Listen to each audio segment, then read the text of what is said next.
In light of the recent revelations out of State College concerning the Penn State sex abuse case, we are here today with Attorney Mark Haak to discuss the rights of those victims. What exactly are the rights, Mark?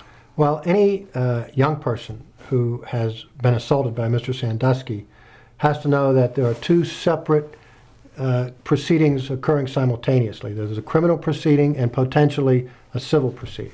Kelli, a criminal proceeding is designed to punish the wrongdoer, like Mr. Sandusky in this case, and a civil proceeding is designed to provide some payment, some damages to the people who have been injured to compensate them for the injuries that they suffered. Now, I've represented a number of people in this situation over the years, and it's been my experience that the single biggest concern that these young people have is protecting their privacy and anonymity. What's happened to them is a terrible humiliation. So what I've done and what the courts are permitting is filing these lawsuits in the name John Doe to protect the privacy of the persons who are harmed.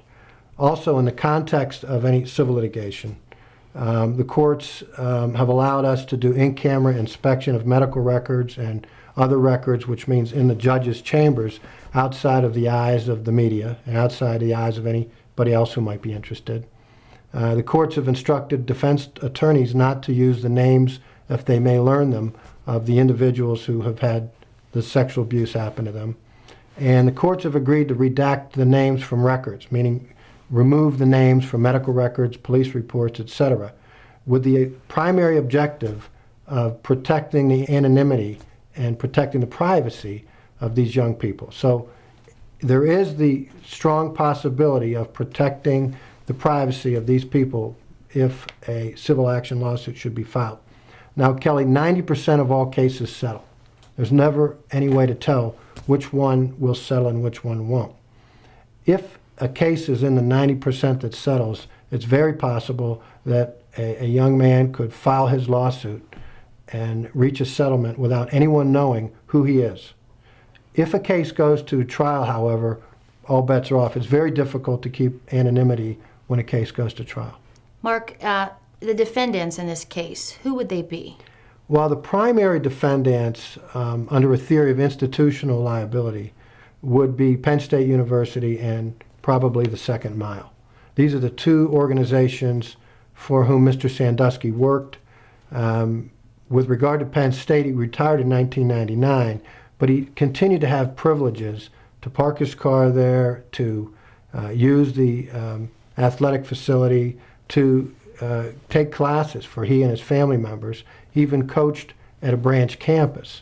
So that there is certainly an argument that he acted in an agency capacity for the university even after he left the university's employ in 1999. With regard to Second Mile, he started that organization and he continued to be employed by that organization until 2010. So the primary defendants, again, Penn State University and Second Mile, for their failure to disclose information which they knew. And by the way, the grand jury indictment could not be any more clear regarding the knowledge that Penn State University and Second Mile had. It's absolutely appalling what occurred and how these coaches and administrators failed to take into consideration these children. Mark, what types of damages can victims in this case recover? Well, there's two general categories. One is damages that can be added up and quantified and conveyed to a jury in a very accounting-like format. The second is numbers that a jury has to go back and calculate in their own mind based on what they believe to be fair given the circumstances surrounding these events. The first category would include such things as the cost of any future therapeutic care, the cost of any future medications they may require, and the job losses and income losses that they may have suffered or might suffer in down the road due to their inability to focus sometimes and poor interpersonal communication skills that can develop. these numbers can be added and conveyed to a jury in a way that they can readily understand. The second category has two aspects to it. The first is a jury will be required to determine how much money they should award to this young person for the emotional trauma and the distress and the psychological pain that they've had to go through. Not just from the time the incident occurred, but to the present time and indefinitely into the future. The final piece of the pie would be punitive damages.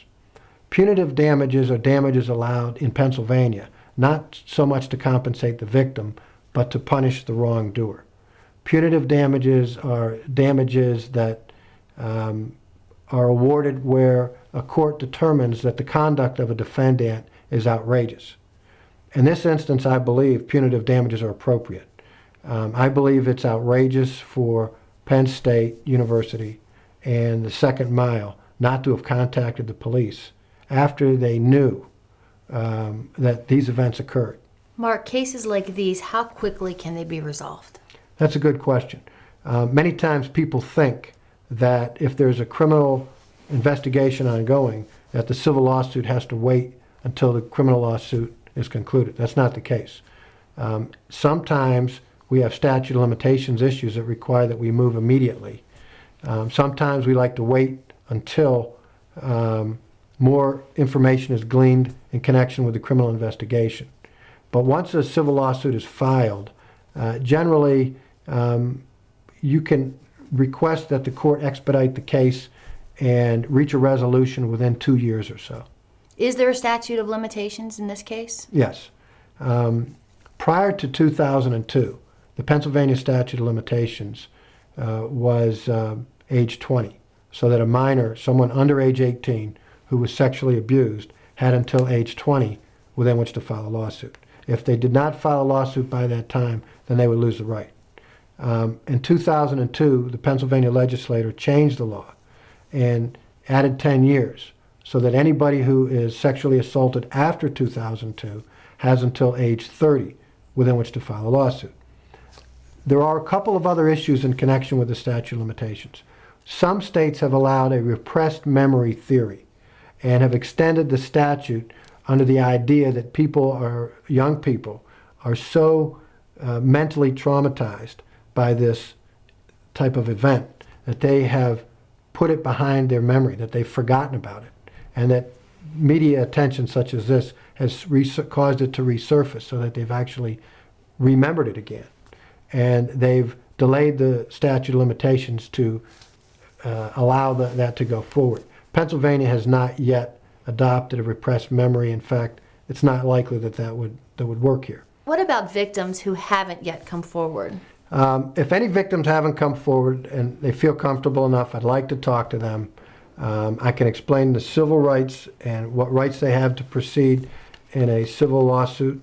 I can also discuss with them the criminal process and shepherd them to the Pennsylvania Attorney General's office so that they can communicate what information they have to the Attorney General.